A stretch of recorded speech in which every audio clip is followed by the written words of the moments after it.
Oi, gente, tudo bem?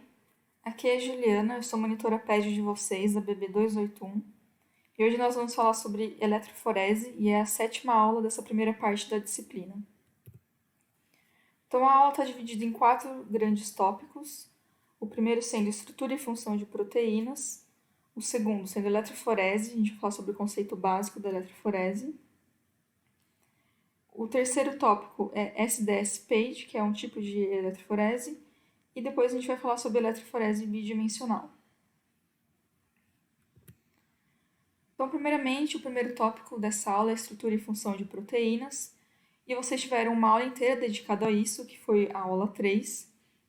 Então, eu só vou relembrar alguns conceitos básicos e importantes relacionados a esse tópico, porque vai ser importante para a gente entender a eletroforese mais para frente. Então, falando de estrutura e função de proteínas, a estrutura primária vai representar a sequência de aminoácidos que compõem a proteína.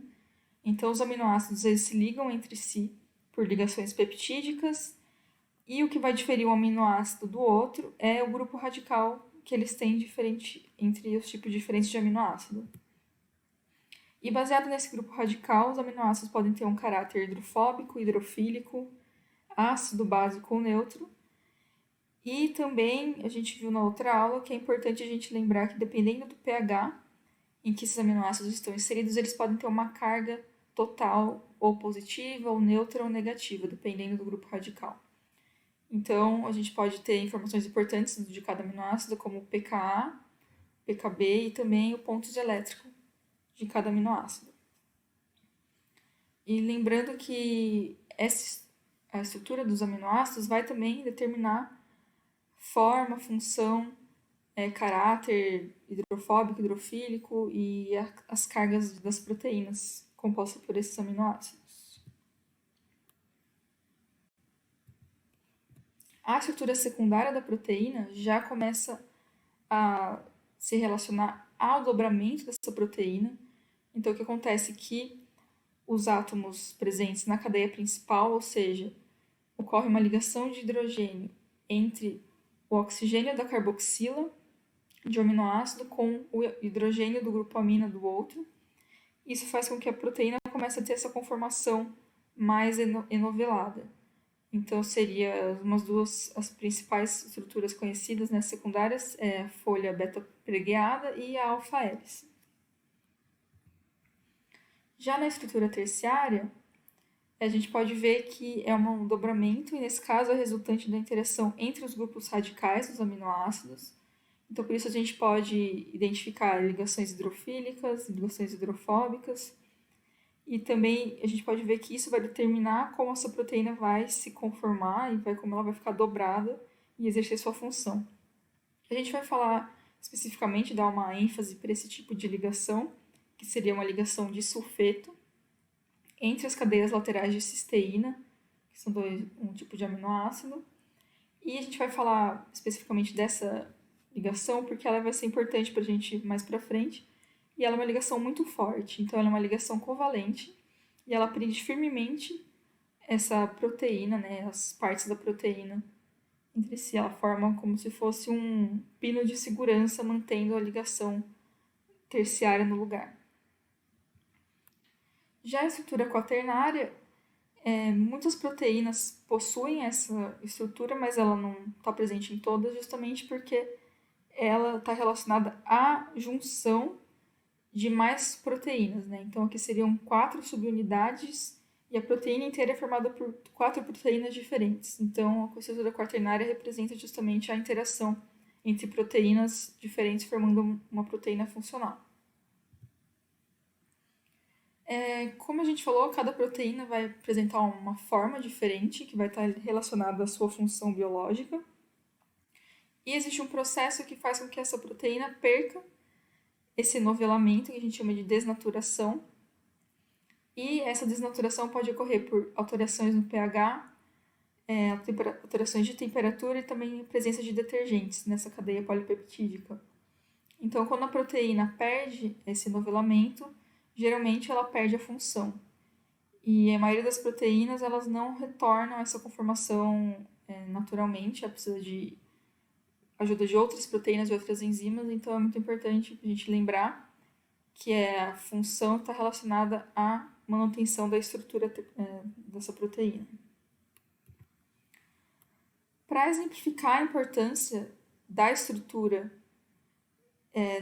para a função das proteínas, né, a gente pode falar da anemia falciforme. Então, essa é uma doença que está relacionada justamente às hemácias do sangue dessas pessoas afetadas com a doença terem formato diferente das hemácias saudáveis. Então, elas têm formato de foice, justamente seria falciforme. Então, qual que é a diferença entre um indivíduo saudável e um indivíduo afetado com a doença? O que muda é apenas um aminoácido na cadeia beta da hemoglobina. Então, ao invés de ter uma glicina nessa posição, as pessoas afetadas com a doença têm uma valina.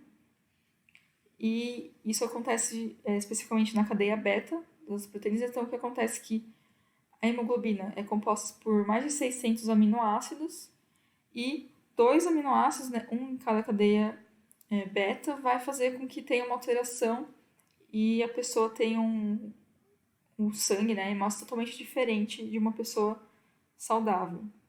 Então, o que a gente consegue ver aqui é que as hemoglobinas de indivíduos afetados, elas formam esses cordões, elas não conseguem ficar sozinhas, né, isoladas. Isso faz com que tenha muito problema de transporte de oxigênio e também coagulação nessas pessoas. Então, para ver a importância, né, da manutenção da estrutura e como a troca de um aminoácido pode ter tanta diferença assim nas proteínas. Agora que a gente relembrou os conceitos importantes relacionados à estrutura e função, vamos falar de fato do tema da aula, que é a eletroforese. Então, assim como a gente viu a cromatografia nas outras aulas, a eletroforese também é uma técnica. E nesse caso, é uma técnica empregada para separar moléculas de diferentes cargas e ou pesos moleculares durante a aplicação de uma diferença de potencial elétrico. Então, basicamente, o que acontece é que na eletroforese a gente consegue separar moléculas, macromoléculas, tanto de DNA, RNA e proteínas, seguindo, né, que elas têm cargas e pesos moleculares diferentes, e lembrando que a eletroforese sempre está relacionada à aplicação de uma diferença de potencial elétrico. Então, pensando na nossa disciplina que está focada em proteínas, vamos falar sobre elas novamente, focar nas proteínas. E como eu falei, na eletroforese a gente consegue separar moléculas por diferença de carga e por diferença de peso molecular. E agora, quando a gente for falar daqui para frente da eletroforese, sempre lembrar que essa separação ocorre sempre em um polímero. Então, o que acontece é que esse polímero, a gente vai conseguir aplicar nossas amostras nesse polímero e fazer com que elas migrem por essa matriz, por esse polímero, e fazendo a separação dessa forma. E eu vou entrar mais para frente numa técnica específica em que eu vou exemplificar e dar mais informações sobre qual tipo de polímero é usado. No caso da separação por carga, quando nós temos uma amostra com uma mistura de proteínas carregadas tanto positivamente quanto negativamente, a gente vai conseguir fazer essa separação justamente separando as proteínas positivas das proteínas negativas. E o que acontece? Nós aplicamos nossa amostra nesse polímero e aplicamos uma diferença, né, de potencial elétrico, aqui representando o polo negativo e o polo positivo. Então, o que a gente pode imaginar é que quando a gente aplica esse potencial elétrico, as proteínas vão começar a migrar em direção do polo ao qual elas são atraídas. Então, no caso da proteína positiva, ela migra em direção ao polo negativo, já a proteína negativa migra em direção ao polo positivo. Então, assim, a gente consegue fazer essa separação. A separação por peso molecular, que é o que a gente vai ver mais para frente e ver uns exemplos desse uso, o que acontece é que as proteínas elas são todas carregadas negativamente, então todas têm a mesma carga, e o que vai diferenciar uma proteína da outra é o seu peso molecular. Então, aqui no exemplo, nós temos proteínas de 20 kDa, 60 kDa e também 100 kDa.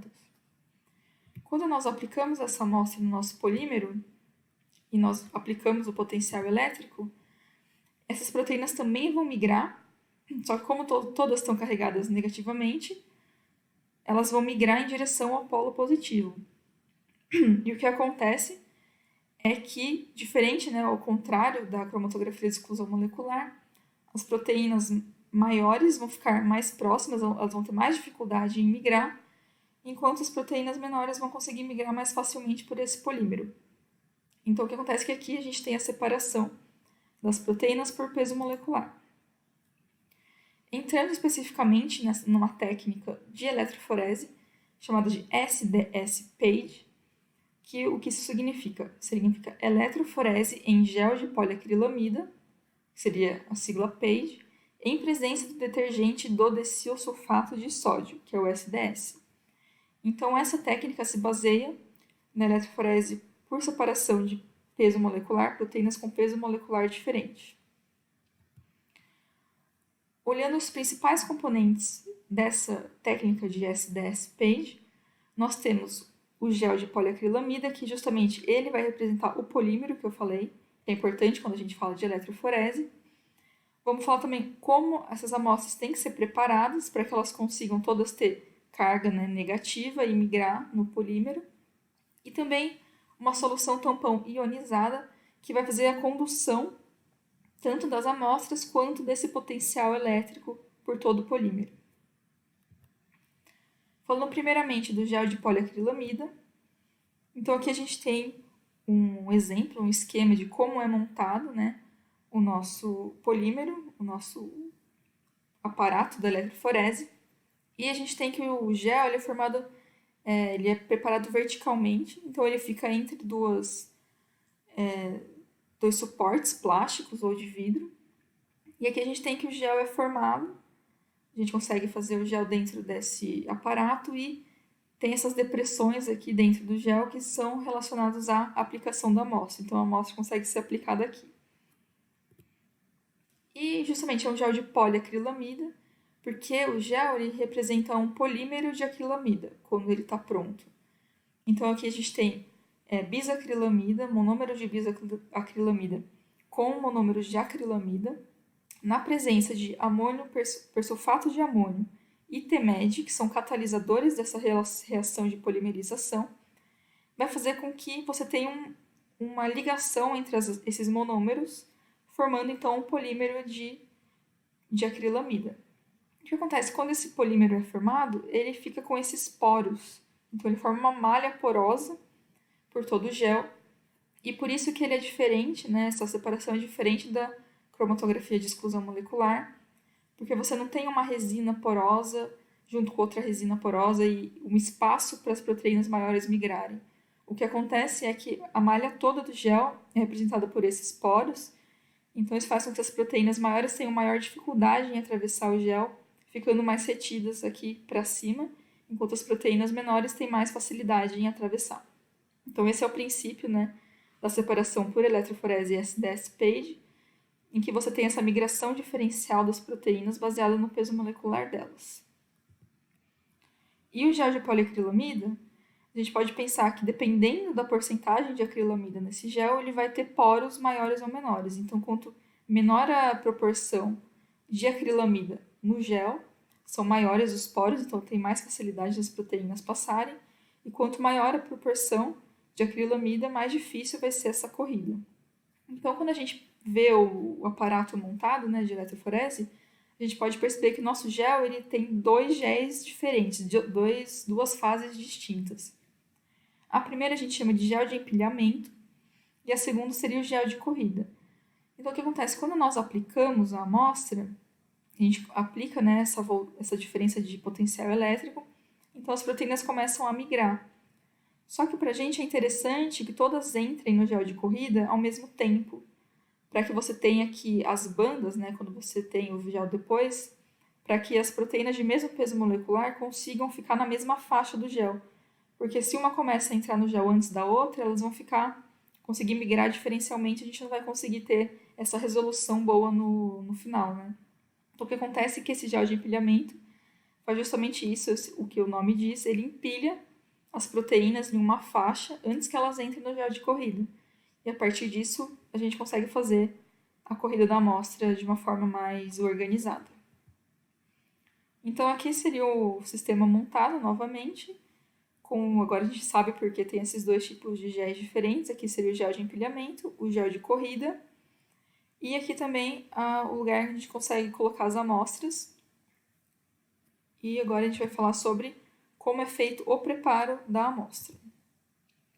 Então, que a gente tem as proteínas, elas na sua conformação natural, elas estão enoveladas, né, respeitando sua estrutura secundária e terciária, com cargas distintas dependendo do pH. E então o que acontece? Como a gente quer separá-las por peso molecular, é interessante que elas sejam linearizadas, justamente para que a gente consiga ter essa noção, né, de que quanto da composição, quantos aminoácidos elas possuem e qual que é a relação entre o tamanho e o peso molecular delas.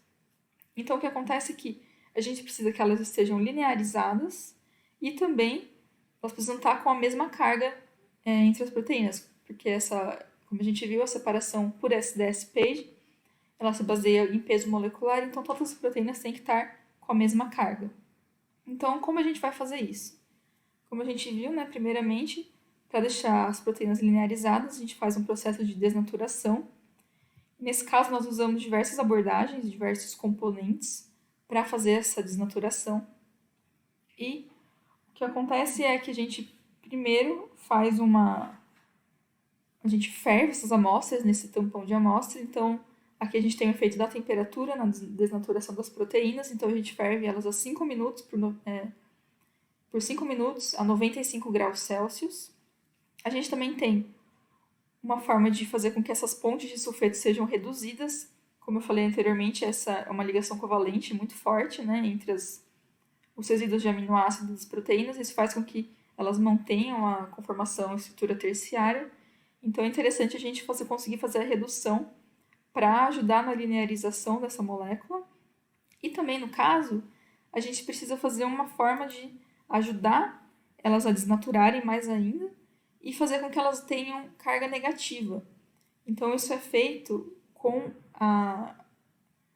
o nosso tampão de amostra. A gente tem um composto é um detergente aniônico. Então, ele é um detergente, então ele vai ajudar na desnaturação e também fazer com que as proteínas tenham carga negativa. Então, o composto que faz com que você tenha a redução das pontes de sulfeto é o 2-mercaptoetanol. E no caso do detergente aniônico é o SDS. Por isso que a técnica chama SDS-PAGE. Outro fato importante do SDS é que uma molécula de SDS se liga a cada 2 aminoácidos da proteína. Então, isso faz com que, além de elas terem carga negativa, a gente consiga fazer uma relação entre a carga e a massa dessas proteínas, porque vai ser proporcional ao número de moléculas de SDS presentes. Então, depois, como eu falei, o tampão de amostra, né, onde nós preparamos nossas amostras de proteínas, a gente tem o 2-mercaptoetanol e o SDS. E, além disso, a gente também tem o azul de bromofenol e o glicerol. Esses 2 componentes, eles vão ajudar na visualização das nossas amostras no gel e também fazer com que elas fiquem mais densas do que o tampão aqui presente. Então, o que acontece é que se as amostras fossem da mesma densidade do tampão, elas iam acabar se misturando aqui e iam ficar perdendo a amostra. Então, no caso aqui, a gente consegue fazer com que elas fiquem retidas aqui no fundinho do poço, onde elas são aplicadas. E o azul de bromofenol vai permitir que a gente visualize a corrida conforme isso acontece. Então, a gente vai ver em que ponto do gel as amostras estão. Agora que a gente falou do preparo de amostra e do gel de poliacrilamida, a gente pode falar da solução tampão ionizada. Então, justamente, essa solução tampão ela vai ficar em todo o nosso sistema, então desde aqui acima das amostras e também abaixo para fazer essa condução do potencial elétrico. E o que acontece é que esse tampão ele vai permear o gel. Então, ele vai ajudar a fazer com que nossas proteínas se transportem e começam a correr, porque sem o tampão isso não aconteceria. E quais são as características do nosso tampão? Como eu falei, ele tem que ser ionizado justamente para fazer essa condução mais apropriada, né, do potencial elétrico. E ele está em pH 8.3. O que isso significa, né? A gente tem aqui uma molécula de SDS, então ele é composto de SDS também. Então a gente sabe que ele vai ter uma carga negativa e também pelo aminoácido glicina. Então o que acontece? A glicina, vocês vão lembrar que ela apresenta essa curva de titulação. E o que acontece é que ela em pH 8.3, ela vai estar acima do ponto isoelétrico. Então, isso significa que ela vai ter moléculas, né?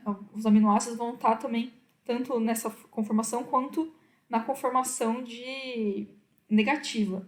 Então, isso faz com que tenha mais uma força ionizante no nosso tampão, permitindo assim que você tenha uma condução dessas amostras por todo o gel para fugir, né, para escapar desse potencial negativo em direção a esse potencial positivo.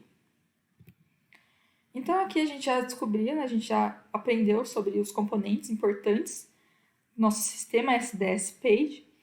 Então aqui a gente tem as amostras aplicadas, preparadas, né, todas desnaturadas e com carga negativa. E a gente vai fazer o que? A gente vai aplicar justamente essa tensão no nosso sistema.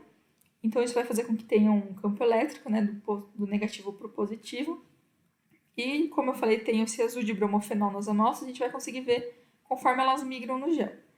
Então, quando elas chegarem aqui no final, a gente vai saber que elas andaram, né, migraram por todo o gel. O que a gente vai fazer? A gente consegue tirar esse gel desse sistema e corar ele com o Comace Brilliant Blue, que a gente sabe, né, da aula de dosagem de proteínas, que ele consegue se ligar essas proteínas deixando-as azul. Só que depois de corar o nosso gel, a gente teria esse padrão, né? E aqui seria que cada banda, que a gente chama de banda, né, representaria uma faixa de peso molecular diferente. E o que acontece quando nós corremos gel, a gente sempre corre junto um padrão de peso molecular, justamente para ter essa ideia, né, de dependendo da faixa em que as qual que é o peso molecular correspondente a essa faixa. Pensando no nosso projeto da proteína de interesse do cupim, a gente pode pensar que essa técnica de SDS-PAGE é muito interessante porque a gente consegue acompanhar durante os processos tanto da indução da expressão quanto da purificação, se a gente consegue ter nossa proteína mais expressa. Então aqui seria um exemplo. Aqui seria o lisado, né, das nossas bactérias que não estão expressando a proteína. Aqui a gente já tem o lisado da proteína da bactéria com a indução da expressão. Então aqui a gente consegue ver que na faixa de interesse na faixa de peso da nossa proteína de interesse, uma banda maior do que a do lisado anterior. E aqui seria depois da purificação por cromatografia de afinidade, que você tem muito mais a proteína presente. Então, a gente consegue ver que a purificação foi bem sucedida. Como vocês podem pensar, né? Aqui a gente não pode falar que é uma proteína só, seria proteínas na mesma faixa de peso molecular. Então, isso seria uma limitação dessa técnica, que proteínas de mesmo peso molecular ficam na mesma banda do gel. Então, pensando nisso, a gente entra no contexto da eletroforese bidimensional, que justamente ela vai adicionar uma nova dimensão de separação das proteínas. Então, além de separá-las pelo peso molecular, nós também vamos separá-las pelo ponto isoelétrico, que a gente vai lembrar que é importante, que seria o ponto em que a proteína tem carga total carga total neutra. Então, basicamente, a técnica de SDS-PAGE a gente vai continuar utilizando para o peso molecular, e eu vou falar sobre uma técnica para separação pelo ponto isoelétrico. Então, aqui nós temos que a primeira dimensão de separação é pelo ponto isoelétrico, e é uma técnica conhecida como focalização isoelétrica. Então, o que acontece? Aqui nós temos um gel, e nesse gel a gente tem um gradiente, né, de pH, aqui indo do pH 9 até o pH 3.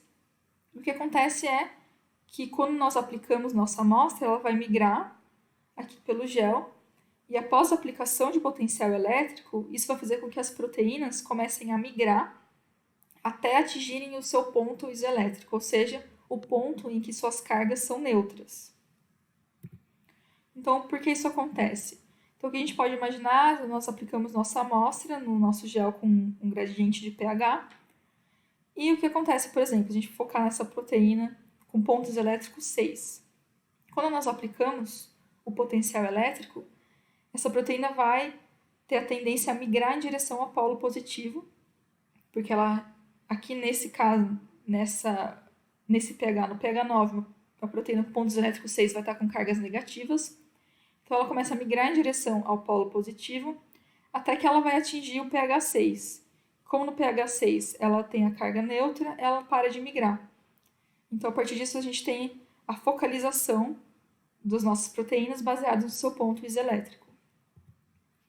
Então, após isso, a gente consegue corar e ver diferentes bandas nesse primeiro gel que corresponderiam a faixas diferentes, proteínas, né, diferentes em faixas de pontos elétricos diferentes.